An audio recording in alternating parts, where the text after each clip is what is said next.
Have you ever felt like someone's words or actions ruined your entire day?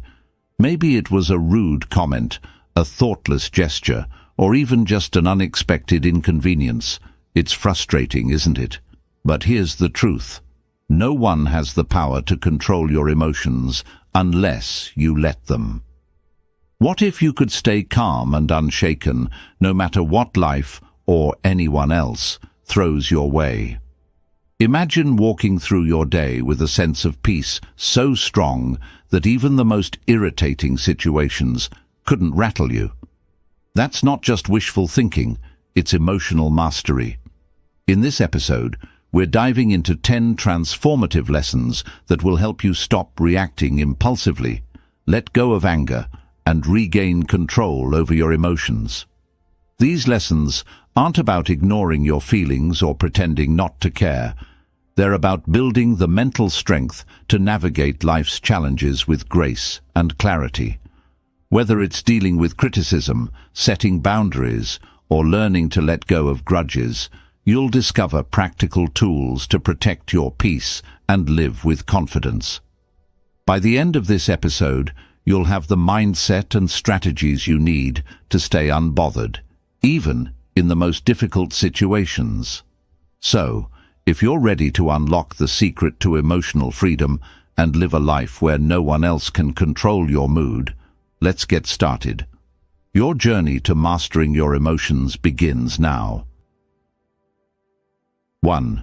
Understand that your reactions are your choice. Picture this. You're in the middle of a peaceful day, maybe sipping coffee or walking through the park, when suddenly someone says something rude or inconsiderate. Your calm vanishes, replaced by anger or frustration. You think, why did they ruin my day? But here's the truth. They didn't. You did. Your emotions are your responsibility, not theirs, not anyone else's. No one has the power to control how you feel unless you hand that power to them. Think of it this way. The world can throw challenges at you, but only you decide how to react. Let me offer a fresh perspective. Imagine you're wearing noise-cancelling headphones in a busy city. The chaos of honking cars and loud conversations doesn't disappear. It's still there, but it doesn't reach you. Mastering your reactions works the same way. You don't have to let the noise of other people's behavior invade your peace. A wise thought captures this beautifully. Between stimulus and response, there is a space. In that space lies our power to choose our response. In our response lies our growth and our freedom. When someone cuts you off in traffic or criticizes your work unfairly, it's easy to blame them for your anger. But what if, instead of reacting, you paused? In that pause, you find power, the power to choose calm over chaos, strength over impulsiveness. Here's a real-world example. Imagine your co-worker dismisses your idea during a meeting. Instead of snapping back or stewing in resentment all day, take a moment to breathe and reflect. Is this about me, or is it their own stress or bias showing? By reframing the situation, you neutralize its impact on your emotions. The beauty of this approach is that it's not about suppressing how you feel. It's about recognizing that your feelings are separate from your reactions. Anger, frustration, and disappointment are natural, but they don't have to dictate what you do next. Here's a simple strategy to start practicing this mindset. 1. Pause and identify. When you feel triggered, pause and name the emotion you're experiencing. Anger, hurt, irritation. This breaks the automatic reaction cycle. 2. Ask questions. Reflect on why you're feeling this way. Is it because of what happened or your interpretation of it? 3. Choose your response. Decide how you want to act based on your values and long-term peace, not the heat of the moment. Imagine the freedom of walking through life unbothered by others' actions. The rude stranger, the thoughtless remark, the minor inconvenience, all of them lose their grip on you when you take control of your reactions. In every moment, you have a choice. You can let others dictate your emotions, or you can reclaim your power and protect your peace. The next time someone tries to push your buttons, remember, their behavior doesn't define you. Your reaction does. And in choosing calm, you gain not just emotional mastery, but true freedom. 2. Stop expecting people to behave like you. But when you find yourself in need, they're nowhere to be found. Disappointment washes over you and you think, how could they be so inconsiderate? I would never treat them this way. Here's the hard truth. People don't operate by your standards or values. They act based on their own. Expecting others to think, behave, or respond the way you would is like trying to control the weather. It's impossible and only leads to frustration. Think of it this way. Each person is walking their own path, shaped by their experiences, beliefs, and priorities. When someone does something that annoys or hurts you, it's often not a reflection of you. It's a reflection of them. Trying to change or control their behavior only leaves you feeling powerless. Instead of focusing on how others should act, focus on accepting them as they are. Let me give you an example. Imagine a co-worker who constantly interrupts during meetings. Instead of seething with frustration or trying to teach them a lesson, recognize that their habit has nothing to do with you. By letting go of the expectation that they'll change, you free yourself from unnecessary emotional turmoil. A wise thought sums this up perfectly. Expectations are the root of all suffering. The less you expect others to behave in a certain way, the more you protect your peace. Here's a practical exercise to help you let go of these expectations. 1. Acknowledge your assumptions. When someone upsets you, ask yourself, what was I expecting them to do? 2. Challenge that expectation. Reflect on whether it's realistic to expect someone else to act exactly as you would. Shift your focus. Instead of trying to control their behavior, focus on how you can respond calmly and maintain your peace. Think about how liberating this mindset is. The rude stranger, the forgetful friend, the inconsiderate co-worker, none of them have the power to disrupt your emotions unless you let them. When you stop expecting others to meet your standards, you take back control of your reactions. In the end, people are who they are, not who you want them to be. Accepting this truth doesn't mean tolerating bad behavior or abandoning your values. It means recognizing that your peace is too valuable to sacrifice for something you can't control. The next time someone disappoints or frustrates you, pause and remind yourself, they're acting from their nature, not mine, and that's okay, because I choose my response. By releasing those expectations, you gain freedom, not just from others' actions, but from the emotional weight they once carried. 3. Let go of the need to always be right. Think about the last time you got into an argument. Maybe it was over something trivial, like which route was faster, or something deeper, like a disagreement with a close friend or partner. As the conversation heated up, did you feel that strong urge to prove your point, to show them you were right? We've all been there, clinging to our version of the truth like it's a lifeline. But here's the thing, that need to always be right, it's exhausting and unnecessary. The need to win every argument or prove your perspective often stems from insecurity. It's as if being wrong threatens our worth or identity. But what if you could let go of that need entirely? What if you could approach disagreements with curiosity instead of defensiveness? A powerful thought to keep in mind is this: would you rather be right, or would you rather be at peace? Often, our insistence on being right creates tension, damages relationships, and fuels our frustration. On the other hand, letting go of the need to prove yourself allows you to preserve your peace and approach conflicts with understanding.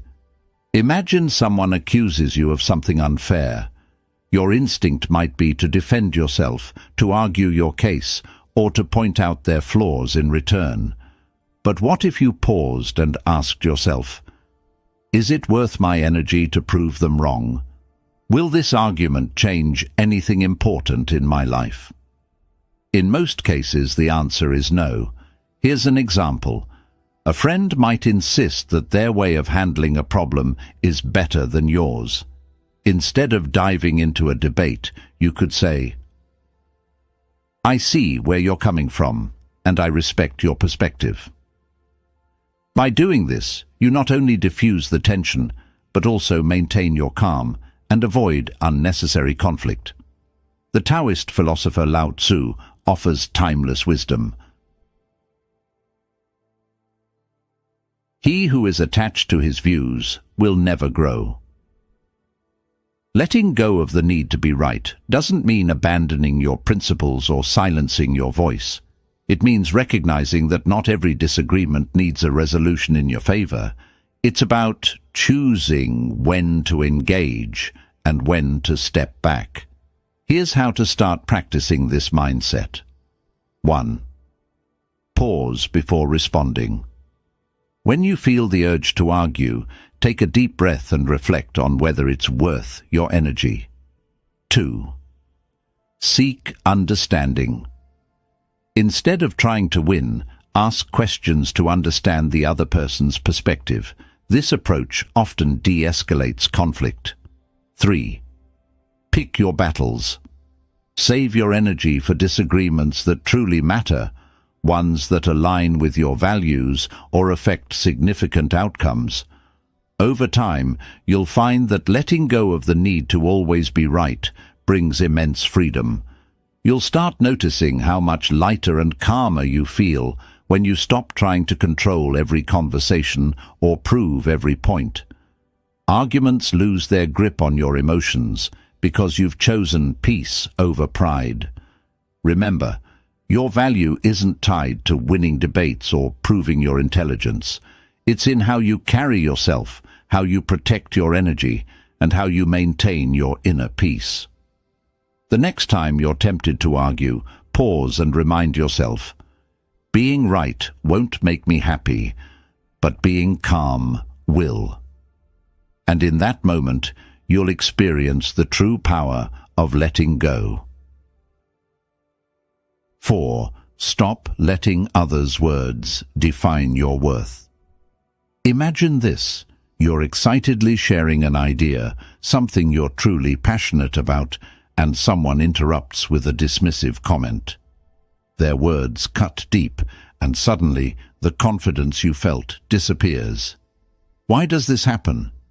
It's because we often let others' words define how we see ourselves. Here's the truth. Your worth isn't determined by someone else's opinion. It's not tied to their compliments, criticisms, or judgments. When you rely on others to validate you, you hand them the power to control your emotions.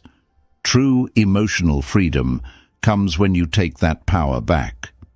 Let's consider an example. A colleague criticizes your work, not constructively, but in a way that feels harsh or personal. Your instinct might be to defend yourself or feel disheartened. But what if, instead of reacting, you paused and reminded yourself, their words reflect their perspective, not my value.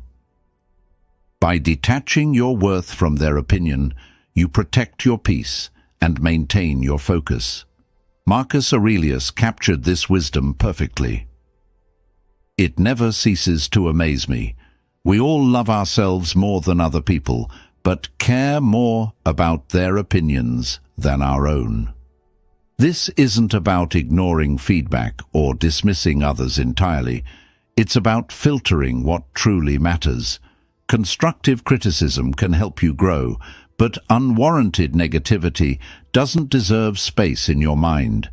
Here's how to stop letting others' words define your worth. 1. Pause before reacting. When someone's words sting, take a moment to breathe. This pause gives you the chance to choose your response instead of reacting impulsively. 2. Separate fact from opinion. Ask yourself, is there truth in what they're saying, or is it just their perspective?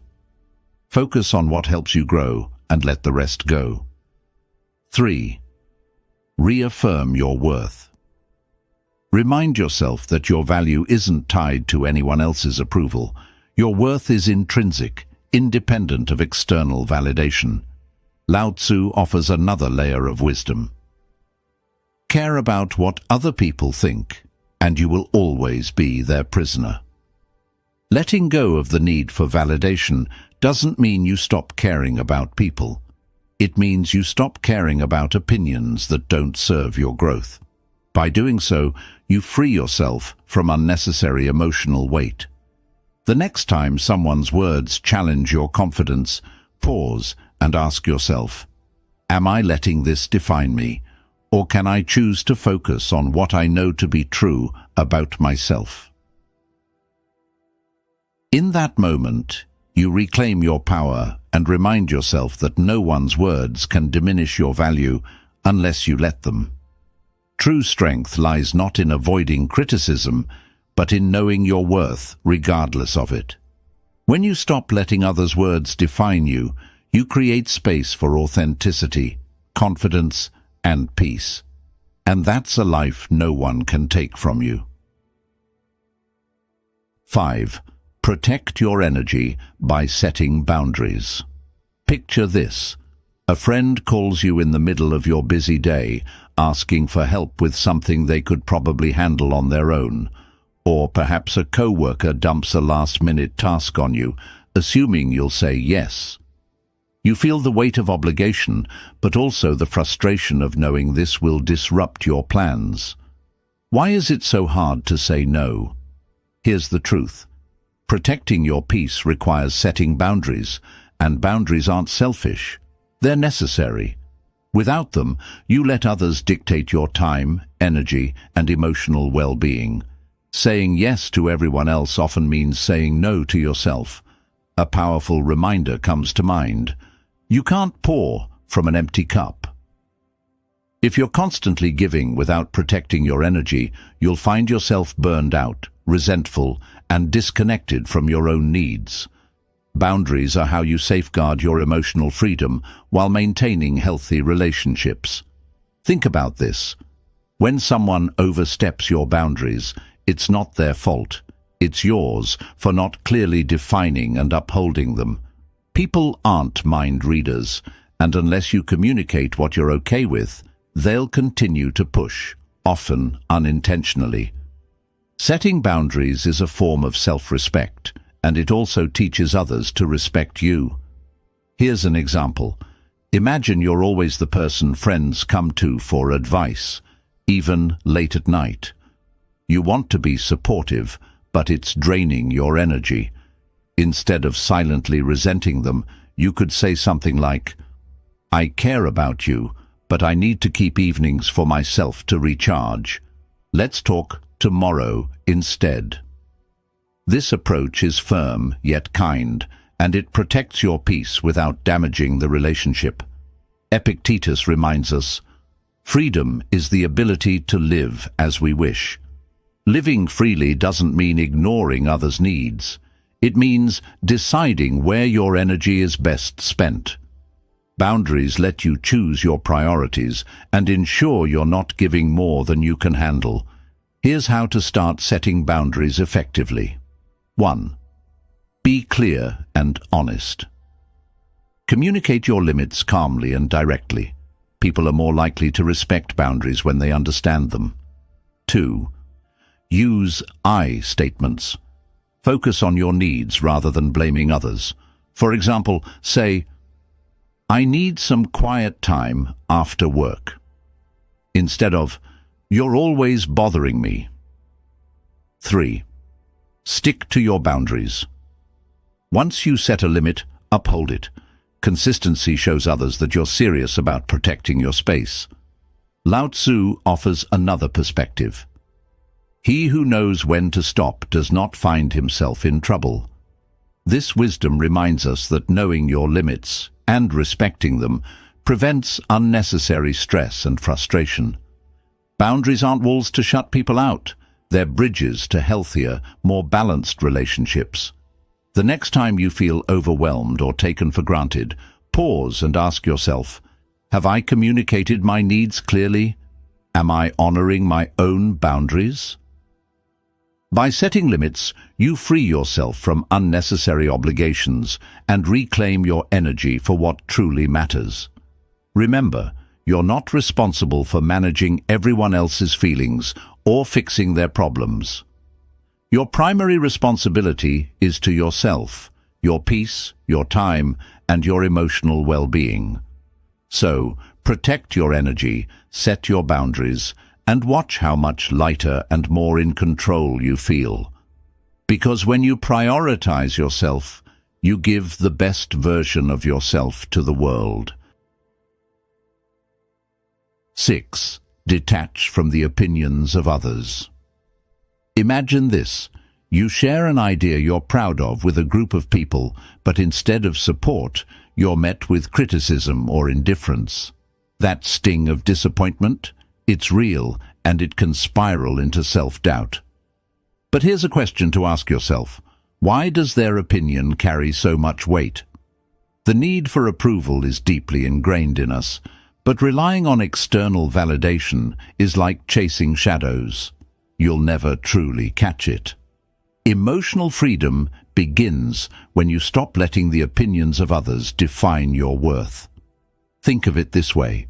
Everyone views the world through their own lens, shaped by their experiences, biases, and insecurities.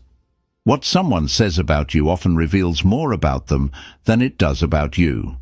When you internalize their opinions, you give them power over your emotions and decisions. Why let someone else control your narrative? A simple yet powerful thought to remember. Your worth isn't up for debate. It's not tied to what others think of you, whether it's praise or criticism. It's something intrinsic, unshaken by external noise. Let's consider a practical example. Imagine you're wearing a brand new outfit you love, and a co-worker makes a passing remark. That's an interesting choice. You could let their comment ruin your confidence, or you could remind yourself that their opinion doesn't diminish your joy. When you detach from the need for approval, you free yourself to live authentically. The Stoic philosopher Epictetus said, "If you want to improve, be content to be thought foolish and stupid." This might sound harsh, but it's liberating. Growth often involves going against the grain or doing things others might not understand. Seeking approval can hold you back, while embracing your own path, even if misunderstood, sets you free. Here's how to start detaching from the opinions of others. 1. Question their importance. When someone's opinion bothers you, ask yourself, why does this matter to me? What authority do they have over my life? 2. Reaffirm your values. Focus on what matters to you, not what others expect. Ground yourself in your goals and principles. 3. Practice letting go. When criticism or judgment arises, acknowledge it without clinging to it. Picture their words as leaves floating down a stream, there but not lasting. Lao Tzu offers another perspective. Care about people's approval, and you will be their prisoner. This doesn't mean ignoring feedback or isolating yourself from others. It means filtering out what doesn't serve you. Constructive criticism can help you grow, but unwarranted judgment, that's theirs to carry, not yours. Think of detaching from opinions like shielding yourself from bad weather. The rain may fall, but it doesn't have to soak you. By focusing on your own inner compass, you remain grounded no matter how others perceive you. The next time someone's words shake your confidence, pause and ask yourself, am I living for them or for me? By choosing to detach, you reclaim your freedom, protect your peace, and build a life that's authentically yours. Remember, your path is yours alone, and it's far too important to be swayed by fleeting opinions. 7. Respond with silence, not anger. Imagine this. You're in a heated argument. Someone says something hurtful or intentionally provocative, and you feel the anger rising. Your heart pounds, your face heats up, and your instinct is to fire back with a cutting remark. But what if, instead of reacting, you simply said, nothing? Silence is one of the most powerful tools you have when dealing with others' negativity. It's not about conceding or avoiding confrontation. It's about choosing calm over chaos. Responding with silence doesn't mean you're weak. It means you're strong enough to value your peace over the need to retaliate. There's wisdom in this. The less you respond to negativity, the more peaceful your life becomes. Silence speaks volumes. It says, I won't let your behavior control me. Let's take an example. Imagine someone at work undermines you during a meeting, trying to make you look bad in front of others. You have two choices: engage in a back-and-forth argument, or pause and respond with silence. By staying silent, you deny them the reaction they seek and maintain your composure, showing everyone around you who truly holds the higher ground. The Stoic philosopher Marcus Aurelius said, "The best answer to anger is silence." Anger often seeks fuel to keep burning, and silence starves it. When you choose not to engage, you're breaking the cycle of negativity and protecting your emotional well-being. Think of silence as a shield. It deflects the noise without pulling you into the fight. Here's how to make silence your go-to response in moments of provocation. 1. Pause before reacting. When someone says something provocative, take a moment to breathe. Silence creates space for clarity. 2. Listen without defending. Sometimes people just want to vent or be heard. Let them speak without interrupting or feeling the need to explain yourself. 3. Speak only when necessary. If a response is required, keep it calm, measured, and to the point. A Buddhist teaching reminds us, speak only if it improves upon the silence. This doesn't mean you suppress your feelings. It means you choose when and how to express them. Silence doesn't ignore the problem. It preserves your energy for moments where your voice truly matters. Think about how often we regret words said in anger. Silence removes that regret. It allows you to reflect, reassess, and respond thoughtfully rather than impulsively. And often, silence says more than words ever could. The next time someone tries to provoke you, pause and ask yourself, will responding add value, or will it simply escalate the situation? By choosing silence, you protect your peace, demonstrate strength, and keep control of the narrative. Remember, silence isn't the absence of a response. It's the presence of wisdom. It's the ability to rise above the noise and say, your words don't control me. My peace does. And that's how you win the battle without ever raising your voice. 8. Practice gratitude to dissolve anger.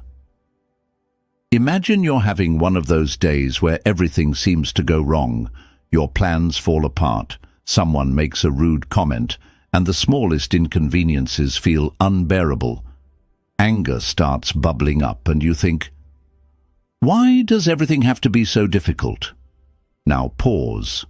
What if, instead of focusing on everything going wrong, you shifted your attention to what's going right. Gratitude has a way of turning anger into calm and reframing even the worst moments into opportunities for perspective and peace. Here's a powerful truth. You can't feel grateful and angry at the same time. Gratitude works like a mental reset button.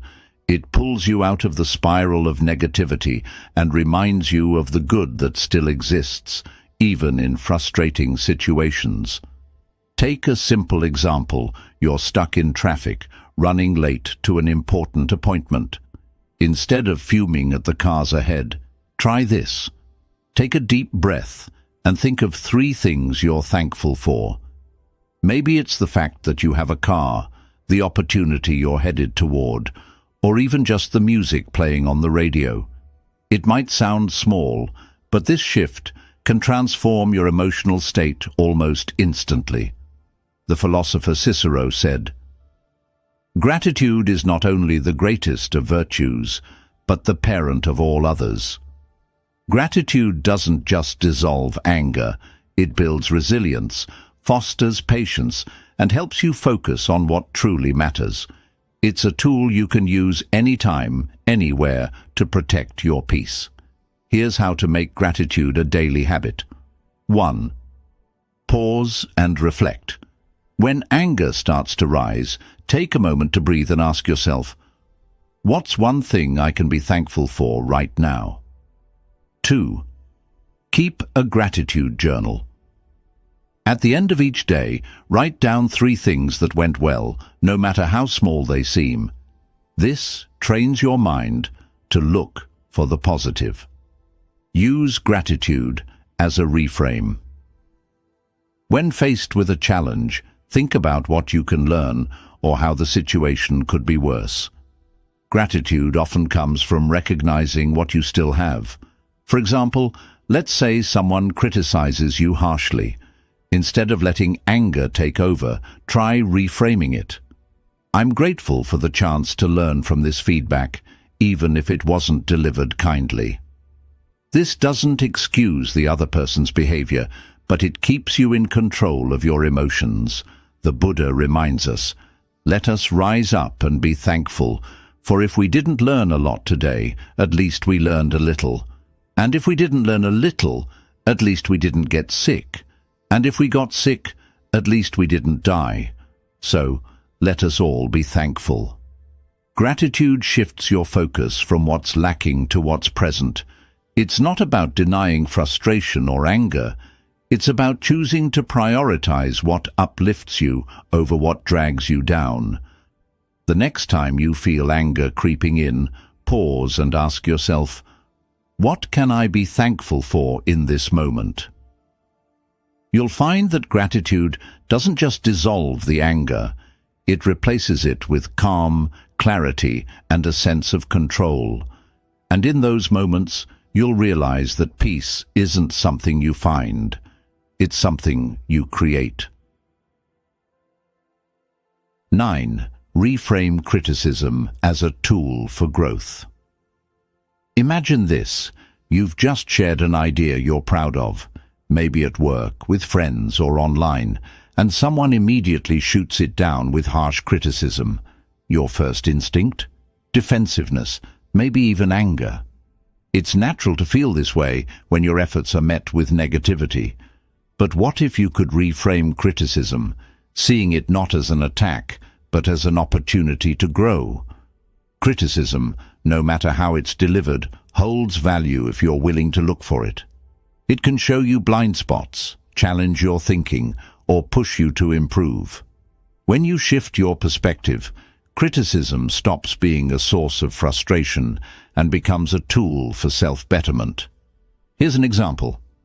Imagine you're preparing a presentation, and a colleague points out several flaws in your work. You could dismiss them thinking, they're just trying to undermine me. Or you could pause and reflect. Is there truth in what they're saying? How can I use this feedback to improve? By choosing the second approach, you turn what might feel like an attack into a stepping stone. A wise thought captures this perfectly. Criticism, like rain, should be gentle enough to nourish growth without destroying roots.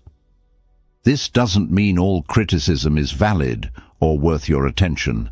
Some people criticize out of envy, ignorance, or malice. The key is to filter what you hear, keeping what's constructive and discarding what's not. Here's how to handle criticism with grace. 1. Pause before reacting. When faced with criticism, take a moment to breathe. This helps you avoid reacting emotionally. 2. Evaluate the source. Consider who's giving the feedback. Do they have your best interests in mind? Is their perspective informed? Find the lesson. Even poorly delivered criticism can carry a valuable insight. Ask yourself, what can I learn from this? Let's take a more personal example. Imagine a family member makes a critical remark about your choices, like your career or lifestyle. Instead of arguing or shutting down, you could say, "I hear your concerns. I'll think about what you've said." This response shows maturity and gives you the chance to reflect later without escalating the conflict. Epictetus offers a timeless reminder. If anyone tells you that a certain person speaks ill of you, do not make excuses about what is said of you, but answer, "He does not know my other faults, else he would not have mentioned only these." This Stoic wisdom reminds us not to take criticism too personally. Instead, see it as part of the journey towards self-improvement. The next time someone critiques you, ask yourself, what can I learn from this feedback? Is this criticism about me, or does it reflect more about them? How can I grow from this moment? Lao Tzu reminds us, knowing others is intelligence, knowing yourself is true wisdom. Criticism, when approached with the right mindset, is a mirror that helps you understand yourself better. It's not always comfortable, but growth rarely is. By welcoming feedback, even when it stings, you develop resilience, humility, and a stronger sense of self. So, the next time criticism comes your way, pause and reframe it. See it not as an obstacle, but as a stepping stone toward becoming your best self. Remember, growth often hides in discomfort, and those who embrace it unlock a level of strength that no criticism can shake. 10. Master the art of letting go. Imagine holding onto a hot coal, determined to throw it at someone who hurt you. But while you're waiting for the right moment, the coal keeps burning your hand. Anger, grudges, and resentment work the same way. They harm you far more than the person who caused your pain. The real strength lies not in holding on, but in letting go. Letting go doesn't mean forgetting or condoning what happened. It means releasing the emotional weight that drags you down, freeing yourself from the control of the past. When you let go, you reclaim your energy, your peace, and your ability to focus on the present. The Buddha puts it beautifully. Holding on to anger is like drinking poison and expecting the other person to die. Think about a time when someone wronged you. Maybe it was a betrayal, an unfair judgment, or an unkind word. How much time did you spend replaying that moment in your mind? How much energy did you waste imagining confrontations or seeking revenge? Letting go is the antidote to this endless cycle. It allows you to move forward instead of staying trapped in the past. Here's an example. Imagine you're at work and a colleague takes credit for your idea. You could spend days stewing over the injustice, letting it affect your mood and productivity. Or you could let it go, recognizing that your worth isn't tied to one moment of recognition.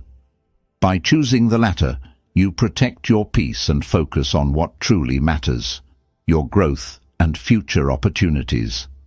Lao Tzu offers profound wisdom. When I let go of what I am, I become what I might be. Letting go isn't just about releasing anger or resentment. It's also about letting go of perfectionism, fear of failure, or the need for control. It's about embracing life as it is, with all its unpredictability, and finding freedom in acceptance. Here's how to start practicing the art of letting go. 1. Acknowledge your feelings. Suppressing emotions only makes them stronger. Allow yourself to feel hurt, anger, or disappointment without judgment. 2. Reframe the situation.